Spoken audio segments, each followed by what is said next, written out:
With nearly 5,000 specialists dedicated to supporting dealer financial services, Ally has the expertise to help you with your retail finance, F&I, and remarketing needs. We're all better off with an Ally. Contact your local Ally account executive to get started today. Ally, do it right. Welcome to Daily Drive for Thursday, December 4th, 2025. I'm Kellen Walker in Las Vegas. Today on the show, President Trump unveils his plan to slash fuel economy rules. Dealer sentiment sinks as the tariff rush fades and tax credits end. And Toyota regains its spot on top of Consumer Reports' most reliable brands.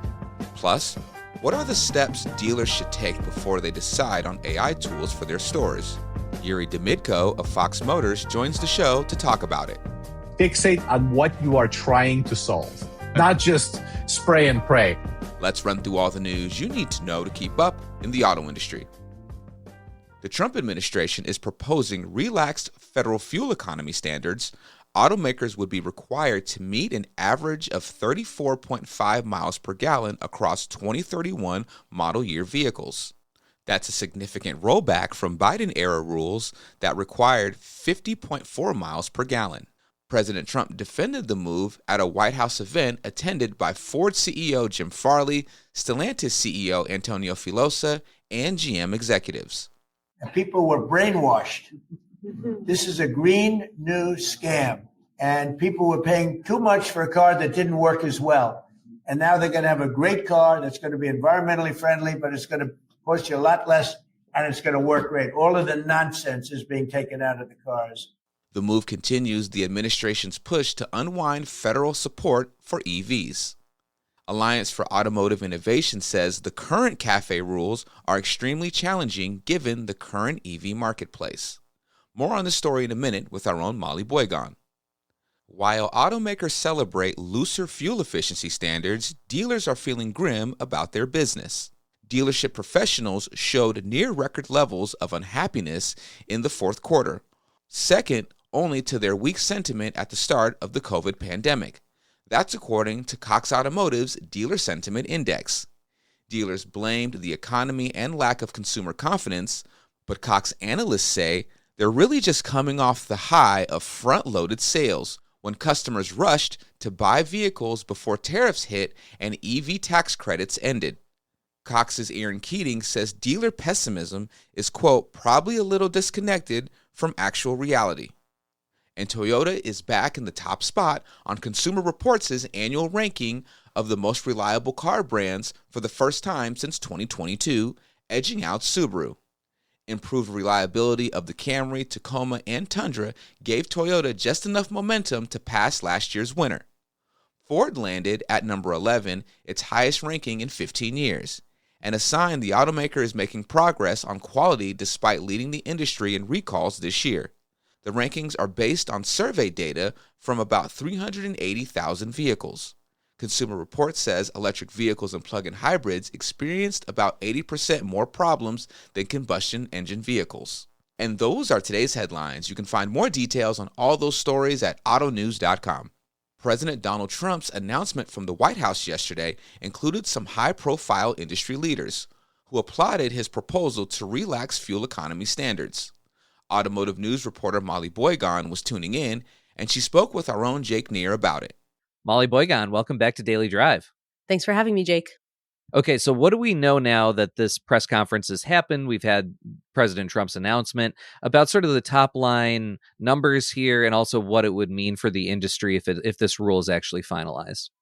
The Trump administration announced a change to the corporate average fuel economy standards, CAFE. So under the Biden administration, there was a rule that manufacturers had to achieve an average of 50.4 miles per gallon across their 2031 model year vehicles. Now, the proposal that's on the table from the Trump administration would require 34.5 miles per gallon across 2031 model year vehicles. So it's a loosening of the regulations that basically gives manufacturers more wiggle room in making and selling vehicles that have less fuel economy.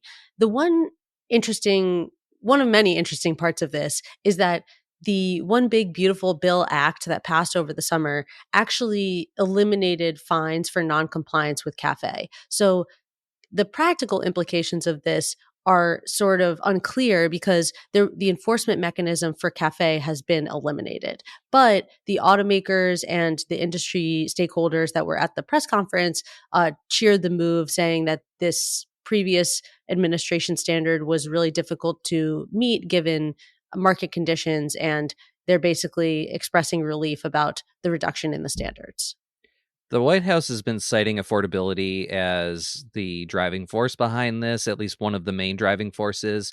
As we know, MSRPs are getting really, really high for most, most customers that are, under a certain tax bracket, I guess you could say. Just yesterday on the show, we had Jessica Caldwell on talking about how the new car market has become exclusionary, is the word that she used. Jessica Caldwell from Edmunds. Now, so this is a real issue. The affordability is a real issue, but when it comes to the actual impact on sticker prices, based on even what the White House says, what would this really move the needle? The White House estimates that the change to the fuel economy standards will save consumers around $900 on the sticker price of the vehicle. The increased consumption of the vehicle right now is not as big of a deal because gas prices are at an historic low. But in reading some of the analyst notes and having conversations about this, there is some question as to whether the elimination of the gas savings that's provided by improved fuel economy will basically overshadow the predicted sticker price savings. And again, the automakers already were not accountable for fines if they did not comply with CAFE. So that's another question that I have about how the practical savings will actually work. I think anyone would be happy to save $900, right? But again, just in the context of it, if you're talking about an average transaction price around $50,000, that monthly payment, to me, it seems like it's sort of questionable how much that would really move the needle. But I guess I digress there, Molly. But what happens next? What is the next steps for this? Once the government posts the proposal in the Federal Register, there's a 45-day comment period where they will take feedback from industry people and then, issue a final decision. The other thing that is sort of factoring into this is that the government is considering pulling back what's called the endangerment finding, which is the government's acknowledgement that humans contribute to climate change and therefore that the government has the power to regulate different industries that may be contributing to climate impact. So the endangerment finding underlies all of the different regulations across different agencies related to greenhouse gas emissions and other polluters coming from the auto industry. The Trump administration has indicated that it wants to pull back the endangerment finding, which would sort of render toothless any of the regulations that relate to greenhouse gas emissions coming from the auto industry. So that's another thing that I'm watching, because if the government decides to make this move, it renders sort of this whole conversation moot because it guts the government's ability to regulate climate affecting industries like the auto industry. Molly Boygan is tech and innovation reporter here at Automotive News and one of the hosts of our Shift podcast. Molly, thank you so much for joining us and breaking this down for us. Thanks for having me, Jake. Coming up, a look at the steps retailers need to take before deciding on AI tools for their dealerships. That's next on Daily Drive. For over 100 years, Ally has helped dealers like you serve your customers by providing the best-in-class products and services you need, and by remaining true to the automotive passion we share. Your dedicated Ally account executive will work hand in hand with you to help you gain efficiencies, increase your product offerings, and work to improve per-vehicle revenue. Because we care about your business as much as you do. We're all better off with an Ally. Contact your local Ally account executive to get started today. Ally, do it right. Welcome back to Daily Drive. I'm Kellen Walker. Shopping for AI isn't as simple as finding the flashiest vendor. Yuri Demidko, Chief Information Officer at Fox Motors, says dealerships need to assess their needs and clean up their data before they even start looking at AI solutions. He spoke with our own Mark Homer. Here's a piece of their conversation. Yuri, thanks for joining me. We're going to talk about all things AI and more precisely how to shop for it, how to pick it out, and how to install it in your dealership. So I'm grateful that you're taking the time. Well, thank you for having me. I appreciate it. For sure. Now, not every dealership is using AI, obviously. So what I'm wondering is, what is step one? How do you get started? Step one is very technical and very complicated, so get ready for this. If you need to write something down, this will be really important. So step one is you go and you look at the salesperson's LinkedIn profile, and you don't need to pull the whole profile up. You just look at like the title under their name. And if it says something along the lines of AI expert, AI visionary, driving AI forward, go ahead and disregard that company and proceed to the next one. That would be the first good move. Why is that? Why is that? It's a great question. The reason that is if you ask somebody if somebody calls themselves an AI expert, the way I would classify it's like, so you're a data scientist, you actually build models.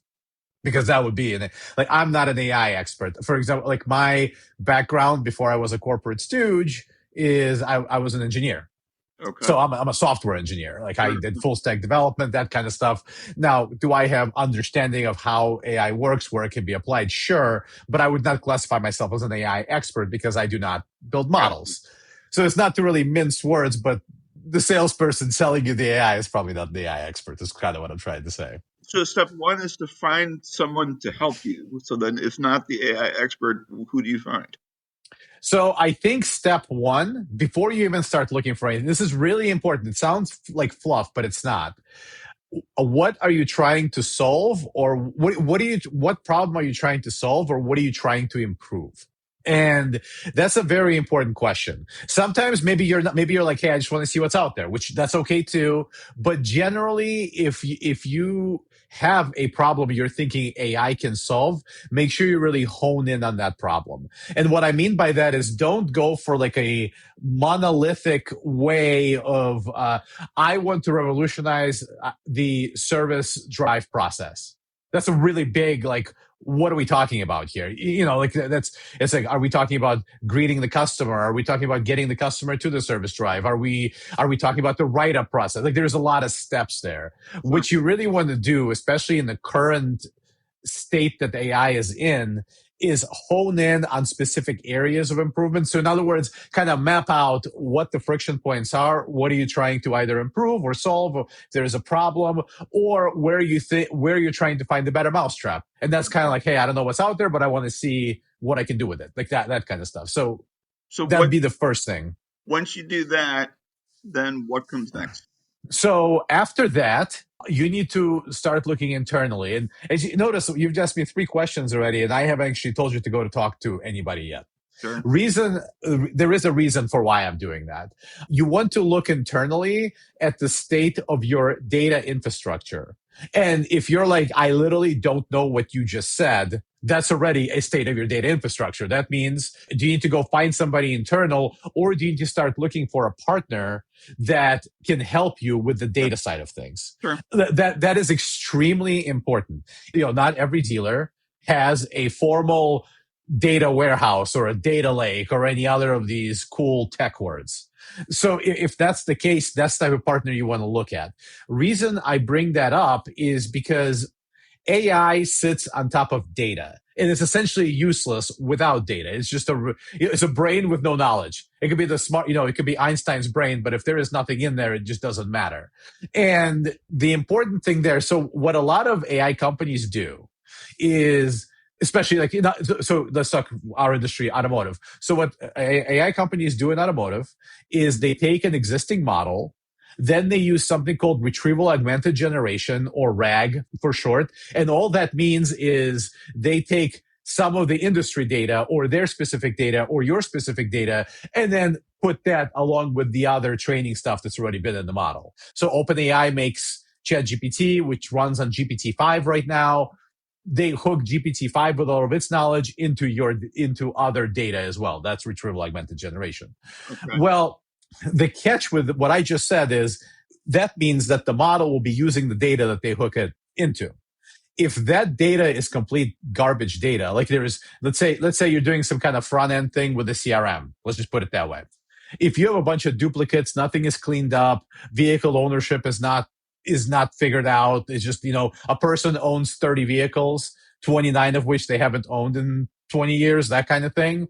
This AI will just exacerbate the problem that's been going on in dealer world for the longest time, where the way I like to put it is, when somebody dies, we litter their grave with marketing material for vehicles they haven't owned in half their life. So up until this generative AI boom, that's already been a serious problem from a marketing standpoint, from a business intelligence standpoint. Well, now it is even further exacerbated from the AI standpoint, because now what happens if you don't have that in order is when you hook the AI on top of it, it will give you the most eloquently worded, best cleaned up answer ever. It will sound perfect, just a perfect answer to anything you ask, anything you do, and it will be fundamentally wrong.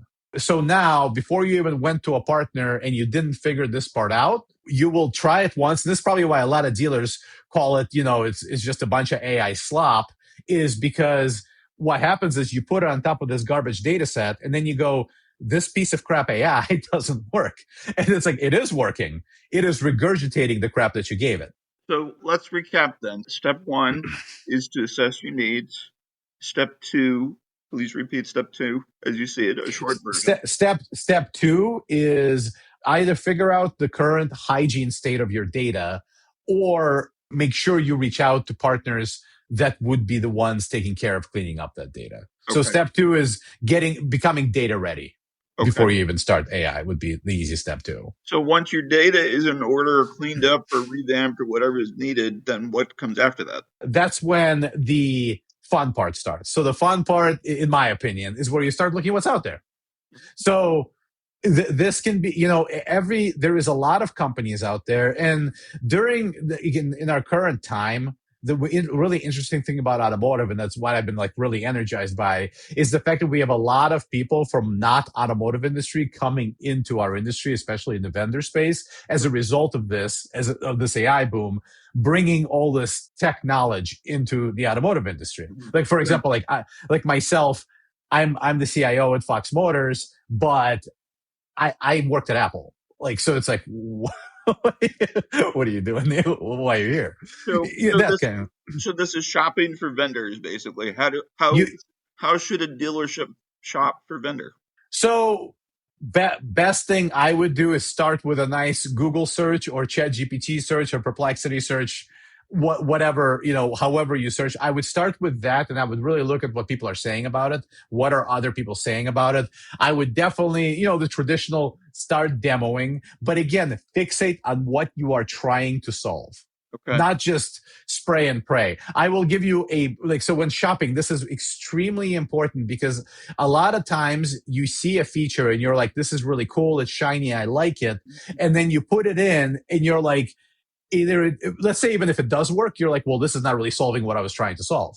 And I'll give you a perfect example of this. Let's say you had a problem, and I know a lot of dealerships have this problem, is when people call into your service department, calls go to voicemail and nobody picks it up. And then we have trouble following up after that. And customers are upset. CSI gets hit, that kind of stuff. So that's a problem. So you immediately go, okay, well, this is a modern day of AI. There is a lot of voice AI that we can implement, to pick up the phone. Sweet. All right, cool. So then you start going into a situation saying, well, majority of our calls are appointments. You're saying this generally because yes, a lot of calls are appointments, but that's not all your calls. But you go, majority of our calls are appointments. So now you land on the thing of, well, why don't we get an AI to pick up the phone? And if they want to do an appointment, we use voice AI to get an appointment put into our system. But if you're picking a vendor, is it a question of picking a vendor for a specific function? Yes. 100%. I would say 100% yes. You definitely want to pick a vendor for a specific function. Would you go to a big provider or would you go to a smaller startup? I mean, is one better than the other? I would definitely see what the big providers are doing, but I would also look at the small ones as well. My approach, I usually prefer small to medium, but hungry, and you know how the vendor curve in automotive is kind of like this. It's really hard to get started. Then they hit kind of like this, and then it goes like that. I'd get the ones which are kind of like this. That, Okay. that's I think they're the scrappiest, most innovative, and at the same time, they're past like the really like the alpha beta stage where it's like, hey, we've got a couple hundred rooftops or we got like 500 rooftops. So you're in the space a bit. You're not sitting on 10 rooftops. Okay. Now, at the same time, if you do have a large partner and the partner can deliver it, maybe it's easier and more seamless. But I would definitely look at least one or two vendors at every size just to see Okay. what's out there. Come back for our bonus episode of Daily Drive for more on that conversation with Yuri Domenko, Chief Information Officer at Fox Motors. That will be available Sunday morning. That's Daily Drive for today. I'm Kellen Walker. Thanks to Automotive News executive producer Jake Neer, as well as our own Molly Boygon, John Hutter, and Richard Truitt for their reporting for today's podcast. You can get the latest news on retail tech, fuel economy standards, and everything happening in the auto industry at autonews.com. We'd love to hear from you. Let us know what you think of the show and the topics we covered today. Send us an email at dailydrive@autonews.com or leave us a voicemail at 313-444-2774. And if you enjoyed the podcast, remember to like, leave a review, and subscribe so you never miss an episode.